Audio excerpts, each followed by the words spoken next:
मुझे उसका खेद है माते।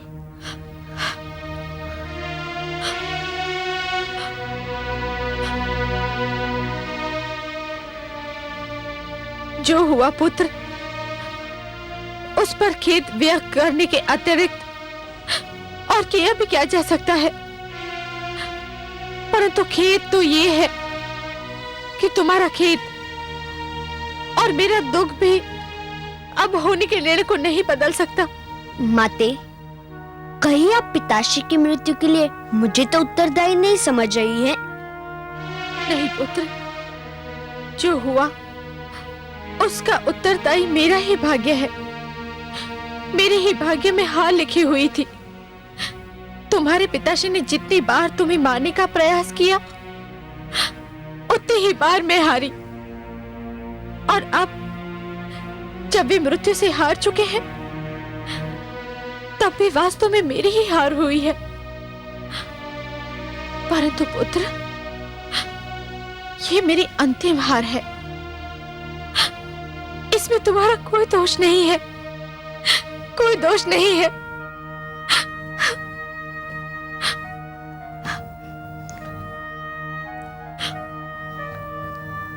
मेरे मन पर एक बोझ है माते।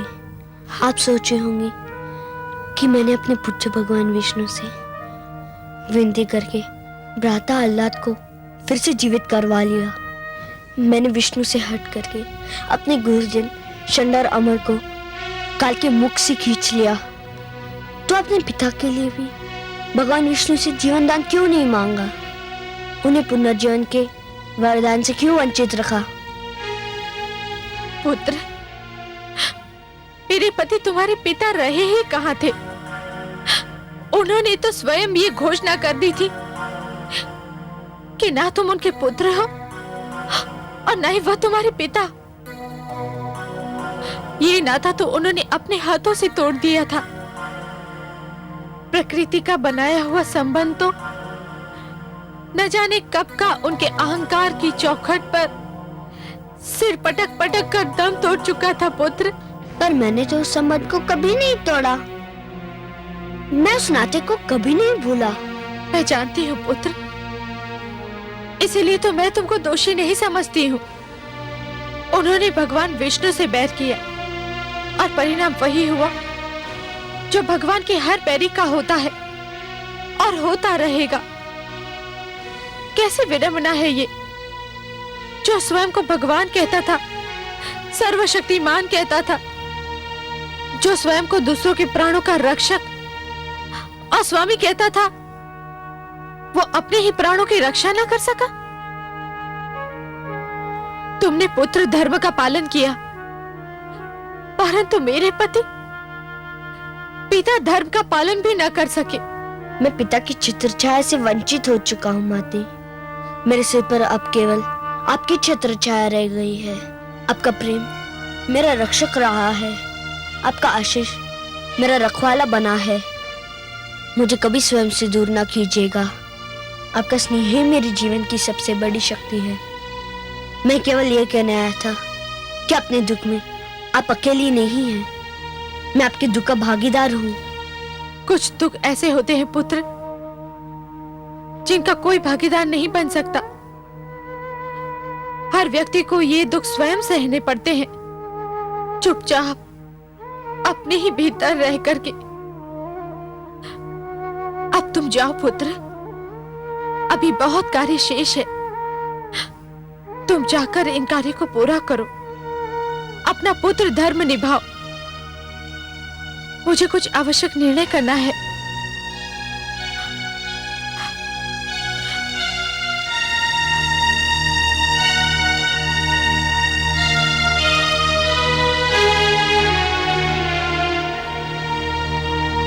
आज असुर कुल का सूरज अस्त हो गया। दुर्भाग्य का चंद्रमा अपनी समस्त कालिमा के साथ असुर लोक के आकाश पर निकल आया है। देवराज इंद्र के गर्व को चकनाचूर करने वाले असुरों के महानायक हिरण्यकश्यपु का आप समस्त असुर वीरों पर एक ऋण है। जिसे आप सबको चुकाना है। हमें अति शीघ्र यह निर्णय लेना है कि हमारे प्रिय महाराज का अंतिम संस्कार कौन करेगा। राजकुमार प्रहलाद, और कौन गुरुदेव? सेनापति, भगवान की दृष्टि से ओझल होते ही भक्तों की भावना बदल गई। जिस प्रहलाद के कारण हिरण्यकश्यपु का वध हुआ, वही प्रहलाद उन्हें मुखाग्नि देगा। जिस प्रहलाद से हमारे महाराज को विष्णु से अधिक घृणा थी, वो उनका अंतिम संस्कार करेगा। महारानी की भी यही इच्छा है गुरुदेव। महारानी की इस समय मानसिक स्थिति ऐसी नहीं है कि वे उचित निर्णय ले सके। तब उचित निर्णय क्या है गुरुदेव?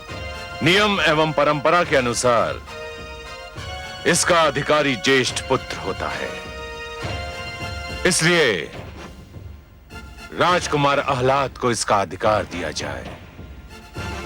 यह मेरी सभा से विनती है। नहीं, ना तो ये न्याय की दृष्टि से उचित है, ना तो धर्म की दृष्टि से। तुम इस सभा को यह बताने आए हो कि तुम महाराज हिरण्यकश्यपु के ज्येष्ठ पुत्र नहीं हो? नहीं गुरुदेव, मैं तो इस सभा को यह बताने आया हूं कि मैं आह्लाद महाराज हिरण्यकशिपु का पुत्र ही नहीं हूं। राजकुमार आह्लाद, महारानी कायाधु ने आपको जन्म दिया है और मैंने आपका नामकरण किया था आह्लाद।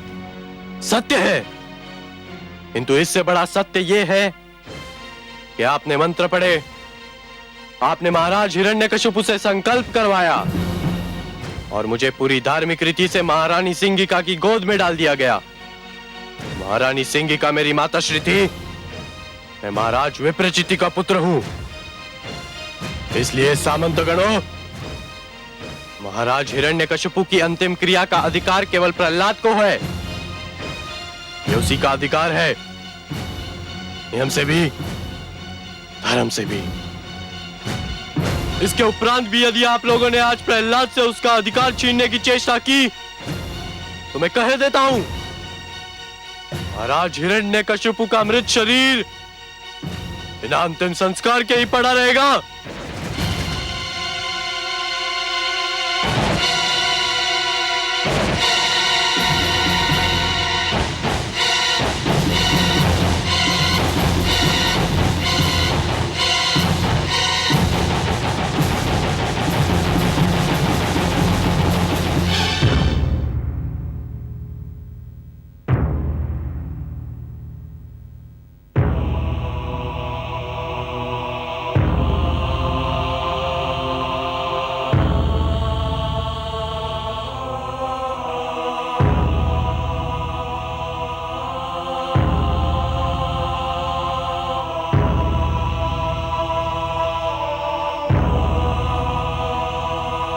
गुरुदेव, मेरे लिए क्या आदेश है? बस कुमार, महारानी कायाधु की प्रतीक्षा है। गुरुदेव, जब पिताश्री के अंतिम संस्कार के लिए ज्येष्ठ पुत्र मेरे भ्राता आह्लाद यहाँ है, तो माताश्री को यहाँ क्यों बुलाया जा रहा है? मेरे माता का हृदय बड़ा ही कोमल है। वे अभी तक पिताश्री की मृत्यु से उभर नहीं पाई है। वत्स, इस समय तुम्हें अपने हृदय को वज्र की भांति इस्पात बनाने की आवश्यकता पड़ेगी। जिस समय असुरराज हिरण्यकश्यपु की चिता को अग्नि दी जाएगी, उस समय तुम्हारी माता महारानी कायाधु भी इसी चिता पर होंगी। क्या? नहीं, नहीं, ये संभव नहीं है। क्या शोक में माताश्री ने अपने प्राण त्याग दिए? नहीं पुत्र, वे जीवित हैं, सकुशल हैं। ये परंपरा है जिसमें एक सुहागन नारी प्रतिव्रता कहलाने के लिए अपने मृतक पति के सिर को अपनी गोद में लेकर उसकी चिता में जलकर सती बन जाती है। नहीं, नहीं, नहीं।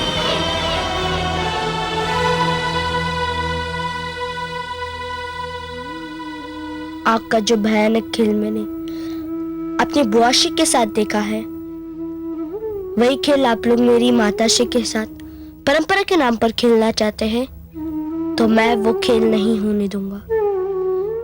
मैं आज इस भयानक परंपरा को अपने पिताश्री की चिता में जलाकर समाप्त कर दूंगा गुरुदेव।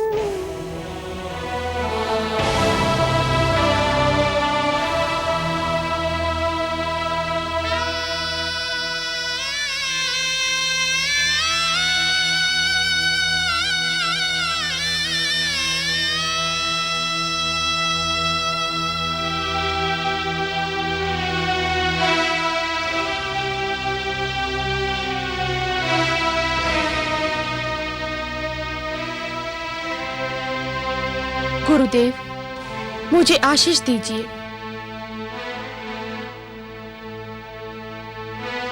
देवादिदेव, महादेव, तुम्हें अपना अंतिम कर्तव्य बिना किसी संकट के पूर्ण करने की शक्ति प्रदान करें। वो स्त्री बड़ी भाग्यशाली होती है जो इस संसार से सुहागन चली जाती है।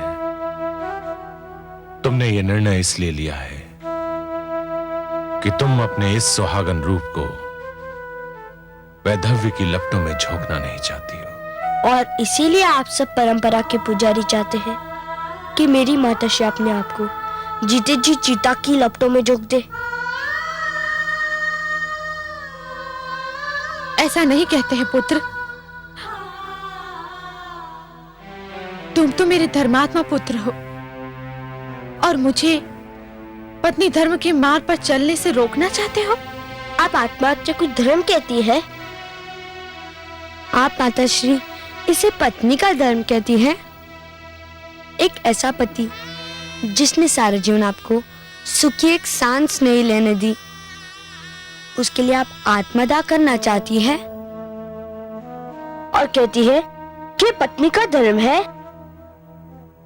पुत्र, हाँ माते, आपका उनके प्रति धर्म अभी भी शेष बचा है जो जीवित नहीं है, और उनके प्रति आपका धर्म समाप्त हो गया है जो अभी भी जीवित है। क्या आपका माता होने के नाते कोई धर्म नहीं है? क्या संतान के प्रति आपके सारे उत्तरदायित्व तो समाप्त हो गए? नहीं पुत्र, मैं जानती हूँ तू अभी बहुत छोटा है, किंतु तुम्हारे लिए इतना बड़ा साम्राज्य है। ये हमारा नहीं है माते। मेरे भगवान विष्णु ने कितना अच्छा विभाजन किया था, आकाश देवताओं का, धरती मानव की और पातालम असुर लोगों का। मेरे पिताश्री ने देवताओं से आकाश छीना, मानव से धरती छीनी, और इसलिए मेरे विष्णु ने उन्हें दंड दिया। किंतु आप माता होकर हमें किस बात का दंड दे रही है? अच्छा माते, बताइए, क्या अभी तक आप इस मृत देह को पिताश्री मान रही है? परंतु पुत्र, ये मृत देह तो उन्हीं की है ना? हाँ माता, किंतु ये तो केवल देह है जिसे अभी अग्नि राख में बदल देगी। हमारा संबंध तो उस आत्मा से था जो अब नहीं है। तूने सत्य कहा पुत्र, किंतु संसार मुझे क्या कहेगा? मृत्यु के भय से मैंने अपना धर्म छोड़ दिया?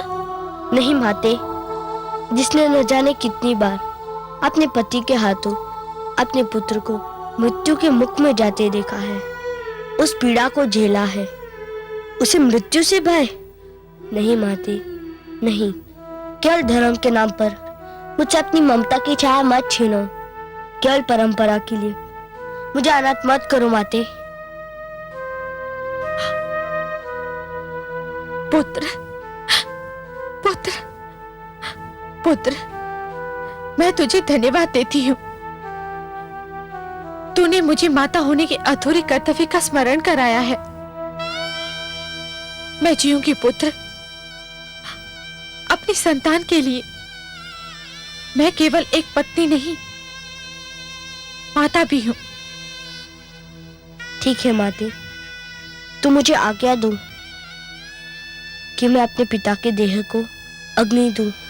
आज अपने पिता के साथ साथ प्राचीन असुर परंपरा, अन्याय, अधर्म, घृणा और द्वेष और उसके साथ साथ हिंसा की भावना को सदा के लिए अग्नि को समर्पित कर दूं।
कितना अंतर है, कितना महान अंतर है। कैसा अंतर महादेवी? आपको किस बात में अंतर दिखाई दे रहा है? इस रूप में कमल नयन जो मैं अब देख रही हूं और उस रूप में जो मैंने हिरण्यकशिपु के वध के समय असुरलोक में देखा था। कहां ये पुष्प की भांति खिला हुआ मुख जिस पर उषा की लालिमा बिखरी हुई है, ये शांत और क्षीर सागर जैसे नयन जिनमें कोई उतरता चला जाए तो भी उसकी गहराई नहीं नाप सकता। ये समस्त सृष्टि को सुख और संतोष देने वाली मुस्कान जिसको देखते ही आपके चरणों में हृदय अर्पित करने को मन करे। और कहा वो विकराल रूप जिसे देखते ही हृदय में कंपन आरंभ हो जाए। आंखें मूंद लेती हूं डर से, उसके बारे में सोचती भी हूं तो शरीर में झुरझुरी सी दौड़ जाती है। कितना अंतर है आपके दोनों रूपों में। महादेवी, आज तो हमारा सौभाग्य है कि आप प्रेम सुधा की वर्षा हम पर कर रही हैं। मैं तो आपसे पहले भी कह चुका हूं महादेवी कि अपने भक्तों के उद्धार के लिए मैं कोई भी भयानक रूप भी धारण कर सकता हूं। भक्ति की शक्ति मुझसे वो सब करा सकती है जिसकी कल्पना भी नहीं की जा सकती। परंतु वो क्रोध जैसे ज्वालामुखी फट पड़ा हो, जैसे समस्त सृष्टि में भूकंप आ गया हो, जैसे सागर अपनी सारी शक्ति के साथ बिफर उठा हो। मैं तो समझी थी कि आज सृष्टि का पालनहार स्वयं ही सृष्टि का संहार करने पे तुला हुआ है। सत्य तो यह है कि मैं अत्यंत भयभीत हो उठी थी कमल नयन, अत्यंत भयभीत।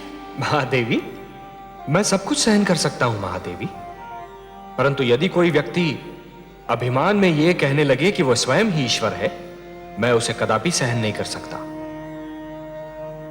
मैं ये भी सहन नहीं कर सकता महादेवी कि अहंकार को यह भ्रम हो जाए कि उसने सदाचार पर सदा के लिए विजय प्राप्त कर ली है। अंधकार को यह भ्रम हो जाए कि उसने प्रकाश पर विजय प्राप्त कर ली है, या फिर असत्य इस भ्रम में पड़ जाए कि उसने सत्य पर विजय पा ली है। पर मैं क्या करूं कमल नयन? मैं तो आपके इसी रूप पर मोहित हूं जो इस समय मेरे नेत्र देख रहे हैं, यही सुंदर मुखड़ा मेरे मन में बसा हुआ है।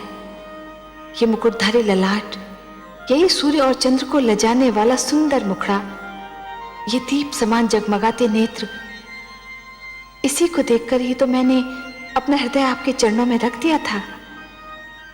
महादेवी, यदि आपकी यही इच्छा है कि मैं ऐसा भयानक रूप कभी धारण ना करूं, तो मैं आपको यह वचन देता हूं, इसके आगे कभी ऐसा रूप धारण नहीं करूंगा जिसे देखकर आप भयभीत हो।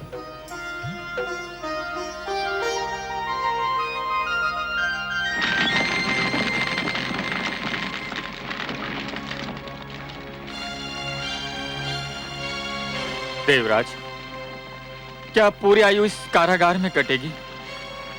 अब तो अमृतपान भी महंगा लगने लगा।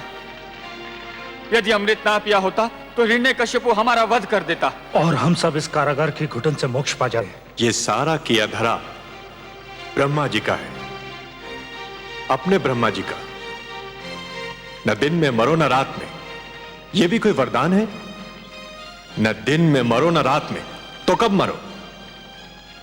उनसे चतुर तो अपने अग्निदेव निकले। इतनी चतुराई से वरदान दिया कि हिरण्यकश्यप अपनी बहन को नहीं बचा पाया। परंतु हे देवराज, अब हमारा होगा क्या? अब आप लोग मुक्त हैं।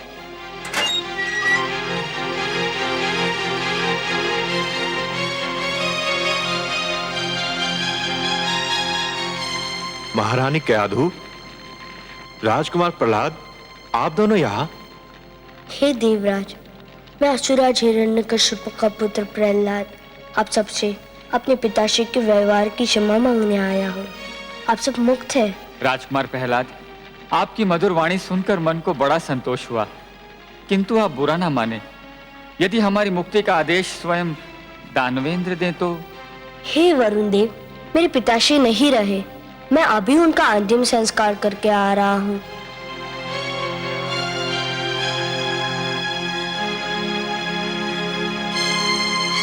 मेरा पुत्र सत्य कह रहा है। किंतु ब्रह्मा जी का वो वरदान, उस वरदान का उपाय तो असंभव है। देवराज, लगता है मेरे पिताश्री की तरह अभी इसी भ्रम में है। जिन्होंने स्वयं ब्रह्मा जी को रचा, उनके लिए असंभव क्या और संभव क्या? मेरे भगवान विष्णु के लिए मुझसे मेरे मार्गदर्शक देवर्षि नारद जी ने कहा था, ओम पूर्णमदः पूर्णमिदं पूर्णात् पूर्णमुदच्यते पूर्णस्य पूर्णमादाय पूर्णमेवावशिष्यते।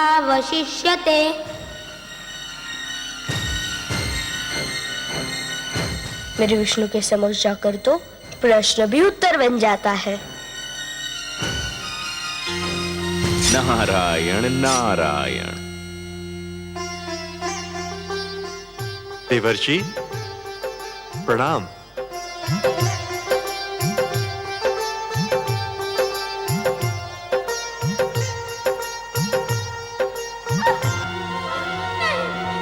आओ आओ मेरे साथ,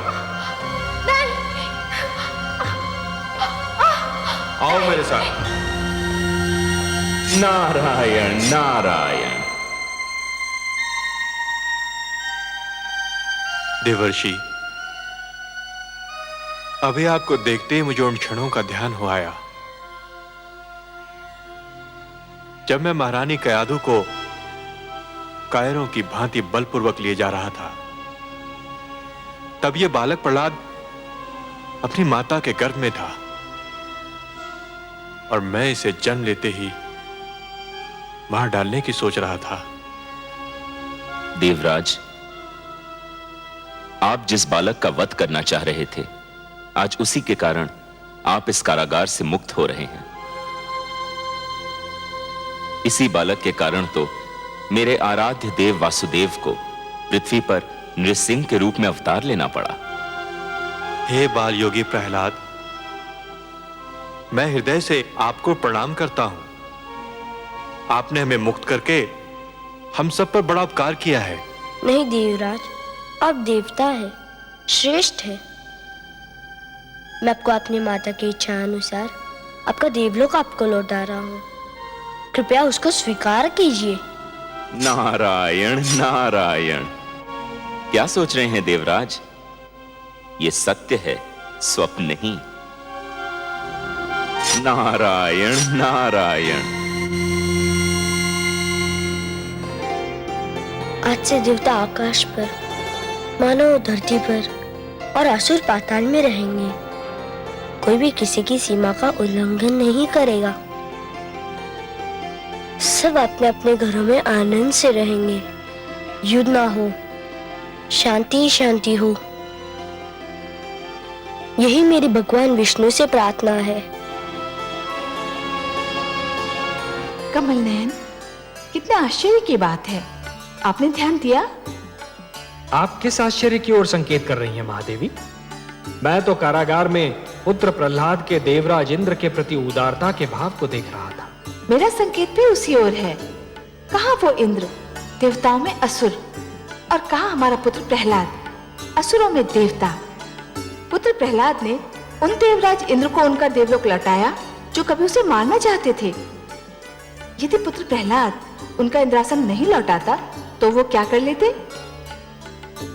महादेवी, किसी व्यक्ति के पास सैकड़ों गायें होती हैं, सहस्रों हाथी होते हैं, लाखों घोड़े होते हैं और ऊपर से माणिक मोती की खानें होती हैं, परंतु जिस दिन उस व्यक्ति के पास संतोष का धन आ जाता है, ये सारे हाथी घोड़े माणिक मोती की खानें धूल के समान हो जाती हैं। प्रहलाद के पास संतोष का धन तो तभी से था जब से वो माता के गर्भ में था।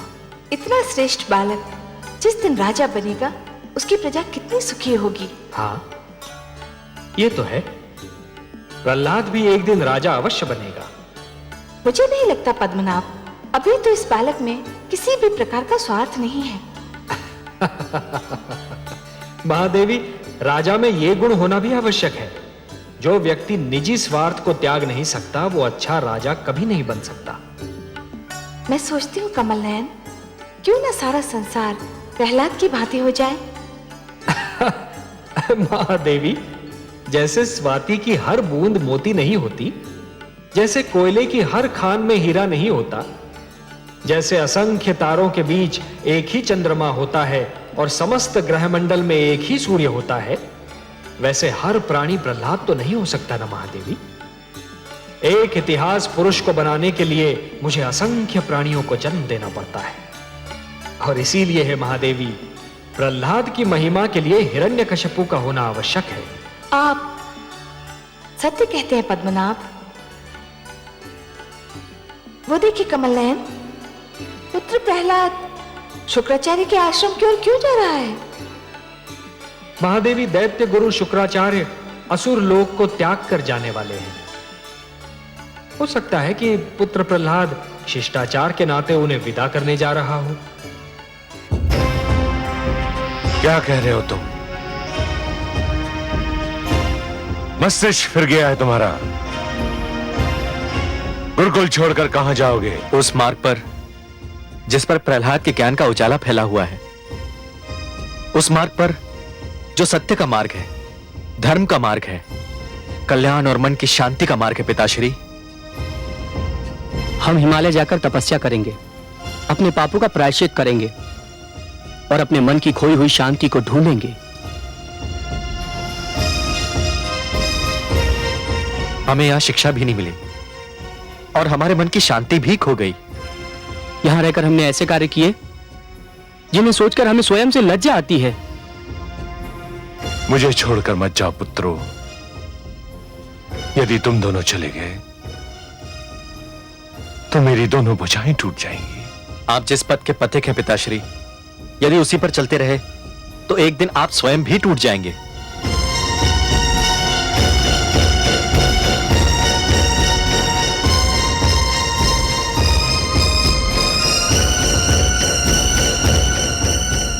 हमें आज्ञा दीजिए पिताश्री।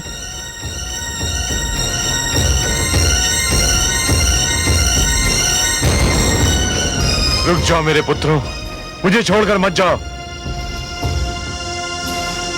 षण्ड, अमार्क,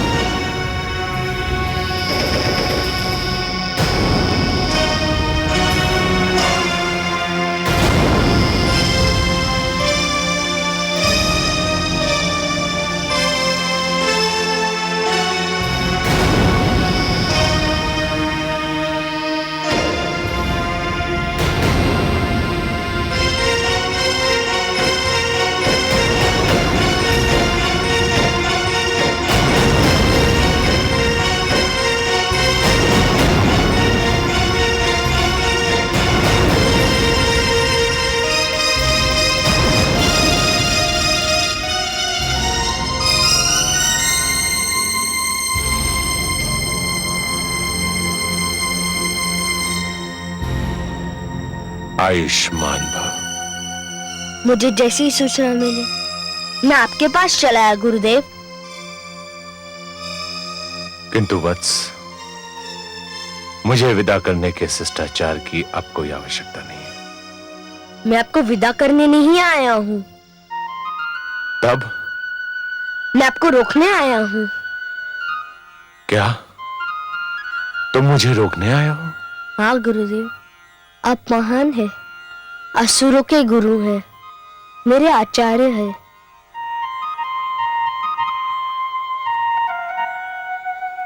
किंतु अब तुम्हें मेरी क्या आवश्यकता है? तुमने हिंसा, द्वेष, घृणा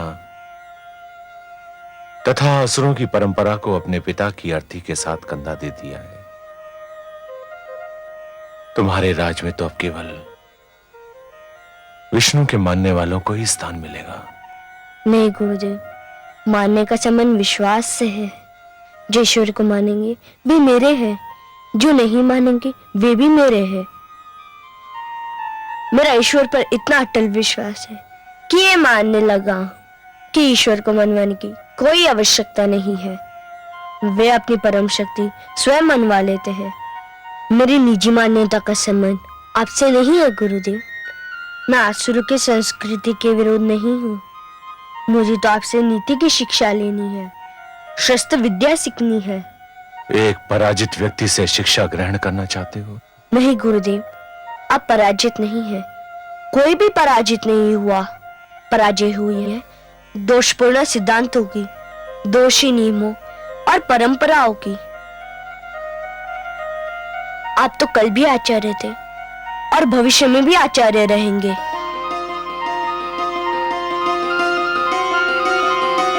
मुझे छोड़कर मत जाइए आचार्य, असुरों को छोड़कर मत जाइए। मैं आपके मार्ग में पड़ा हूं। यदि जाना है तो मेरे मस्तक पर पैर धर के निकल जाइए। उठो पुत्र। पुत्र, मैं संसार में अपने आप को सबसे बड़ा हठी समझता था, किंतु मैं तुमसे हार मानता हूं। मैं नहीं चाहूंगा। मैं तुम्हें शिक्षा दूंगा, नीति की, शस्त्र की, ज्ञान विज्ञान की, किंतु तुम भी मुझे वचन दो कि तुम मुझसे विष्णु भक्ति की हट नहीं करोगे। मैं वचन देता हूँ, आपके ओर से भी उनकी भक्ति मैं कर लूंगा। आप तो बस मेरे मस्तक पर अपना हाथ रख दीजिए।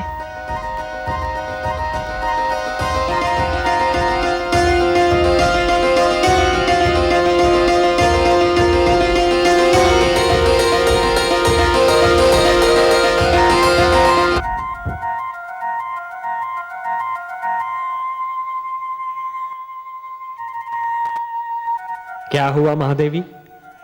आपने तो कहा था कि पुत्र प्रहलाद संकट को विदा करने जा रहा है। संकट? कैसा संकट महादेवी? मेरा तात्पर्य शुक्राचार्य से है। शुक्राचार्य? क्या हुआ, वो सकुशल तो हैं? शुक्राचार्य तो सकुशल हैं, किंतु मेरे पुत्र प्रहलाद की कुशलता का क्या होगा? अब क्या किया आपके पुत्र ने? क्या किया? उसने अपने आंगन में नाग पाल लिया है। अब नाग तो उसे डसेगा ही।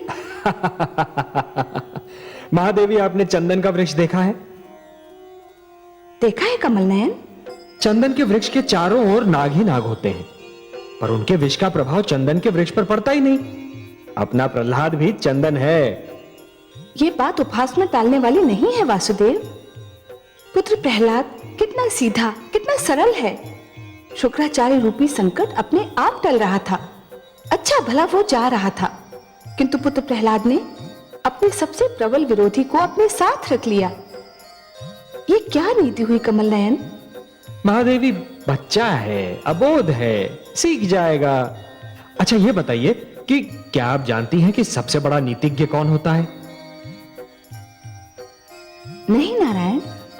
सबसे बड़ा नीतिज्ञ वो होता है जो अपने विरोधियों को साथ लेकर चलता है। इससे तो यही सिद्ध हो रहा है कि प्रहलाद उतना सरल नहीं है जितना कि आप समझ रही हैं। अब ये तो देवर्षि नारद से ही पता चलेगा कि नीति की शिक्षा उन्होंने प्रहलाद को कब दी। आपकी बातें तो कभी कभी मेरी समझ से परे हो जाती हैं वासुदेव। महादेवी, हमारे प्रहलाद को राजा बनना है और एक अच्छे शासक के विरोधी तो होने ही चाहिए। जब तक उसके विरोधी नहीं होंगे वो सतर्क नहीं होगा, सावधान नहीं होगा और प्रजा में प्रिय भी नहीं होगा। आज समस्त संसार में दैत्य गुरु शुक्राचार्य से श्रेष्ठ राजनीति का कोई आचार्य नहीं मिलेगा।